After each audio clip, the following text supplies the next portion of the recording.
As dawn broke over the empty Arctic horizon, pale sunlight cast long, ghostly shadows across a desolate shoreline. The icy waves of the Arctic Ocean whispered against the damp, cool sand, each lap a haunting echo in the quiet stillness. But this was no peaceful morning in the far north.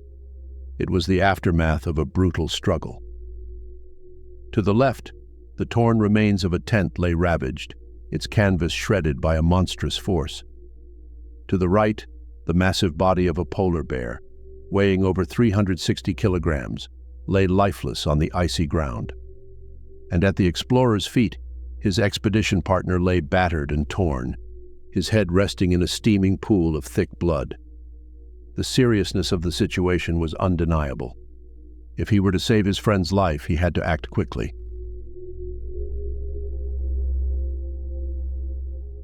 Sebastian Plur Nilssen and Ludvig Fjeld had set out to be the first people to kayak around Svalbard, a remote group of islands in the Arctic Ocean between mainland Norway and the North Pole.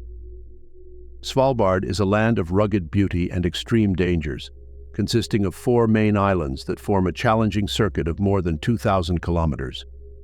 2 major obstacles stood in their way. In the winter, Svalbard is battered by brutal sub-zero winds, so fierce that survival is nearly impossible. In the summer, the Austfonna glacier awakens, releasing massive icebergs into the sea. This natural event, where huge chunks of ice break off and crash into the ocean, creates a minefield of icebergs that can tear apart even the strongest ships. The Austfonna glacier looms over the northeast coast, making 120 kilometers of shoreline impossible to approach. Landing is out of the question amid the relentless birth of icebergs. Yet, undeterred by these dangers, Sebastian and Ludvig chose to undertake a 2-month summer expedition, setting out on July 5, 2010.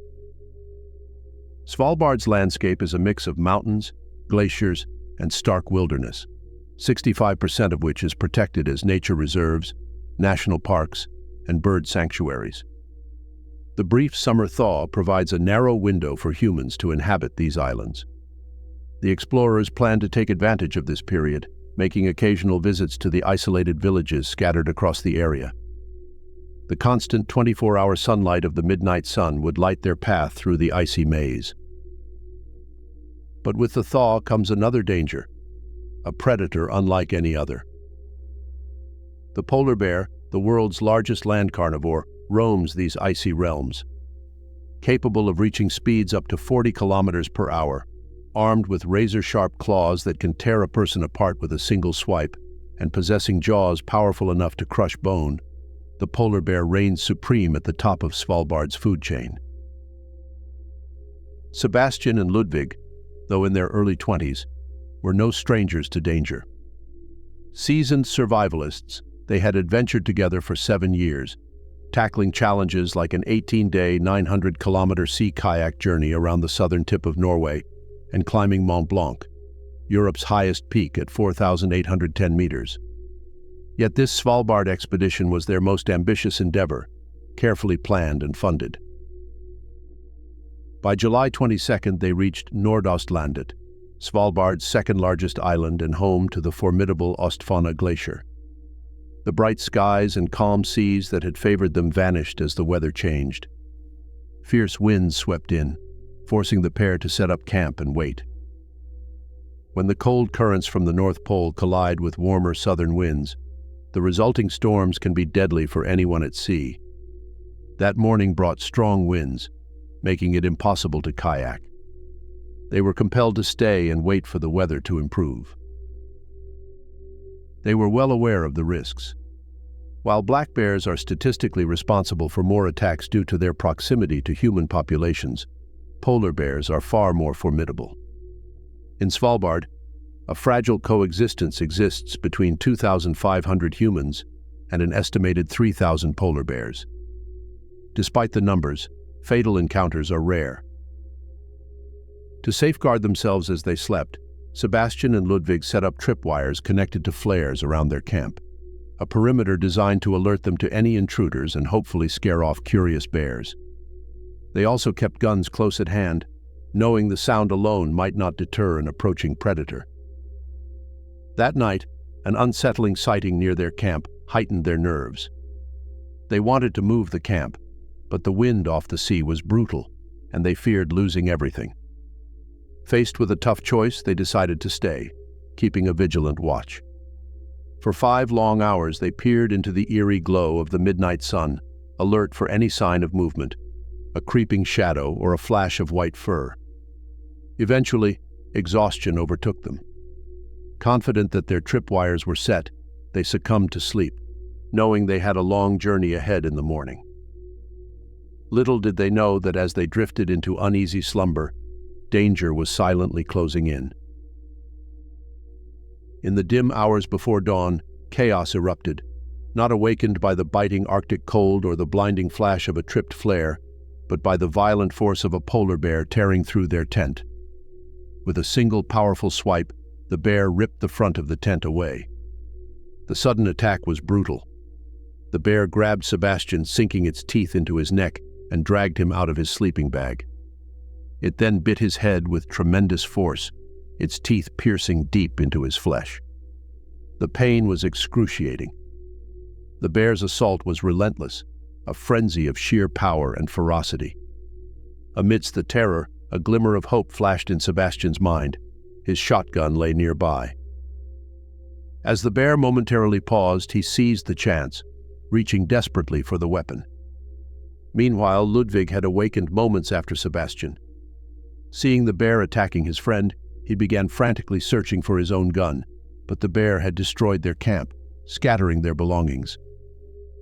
Pinned beneath the bear's immense weight, Sebastian managed to angle his shotgun and pull the trigger. Nothing happened. No reassuring blast. No response from the weapon. Just cold silence. His heart sank as he realized the bear had crushed the gun, rendering it useless. Ludvig watched in horror as the mangled firearm slipped from Sebastian's grasp, the bear's jaws clamping down once more. Desperation fueled his frantic search, his fingers clawing through the debris for his weapon, while his friend's agonizing screams filled the air. At that moment, Sebastian wasn't sure if there was one bear or two. He feared that if there were 2 bears, their fate was sealed. The bear released him briefly, then stood on his chest with its massive front paws.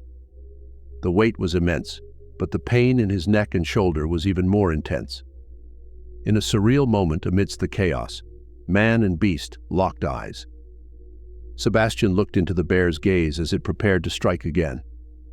He raised his arms as it came in for another bite, feeling the soft fur. But he knew he had no chance. The bear was too big, too powerful. Dragged 30 meters across the rough terrain, Sebastian left a gruesome trail of blood on the rocks and sand. His strength was fading. The bear was poised for the final lethal strike. Bursting from the remnants of the camp, Ludvig finally held his weapon. But a new challenge confronted him. The bear was using Sebastian as a shield. When the bear noticed Ludvig, it picked Sebastian up by the head and stood on its hind legs, lifting him clear off the ground. Ludvig feared he might hit his friend. Sebastian was hanging in front of the bear, leaving perhaps half a meter of space where he could aim. He didn't know how badly Sebastian was injured, but he knew he was alive. Determined to save him, Ludvig took a steadying breath, focused, and pulled the trigger. The crack of the shot shattered the Arctic stillness. The bullet struck true, and the bear let out a primal roar, dropping Sebastian to the ground. Seizing the moment, Ludvig advanced, firing again and again, 3 more rounds until the colossal predator collapsed onto the sand. Silence settled over the desolate beach, broken only by the labored breaths of the 2 men. Sebastian lay wounded, the bear's lifeless form mere meters away. Staring up at the sky, he watched wisps of breath rise into the cold air. The pain was unbearable, and he feared his neck might be broken. Though he could still move his fingers, the severity of his injuries was like nothing he had experienced before.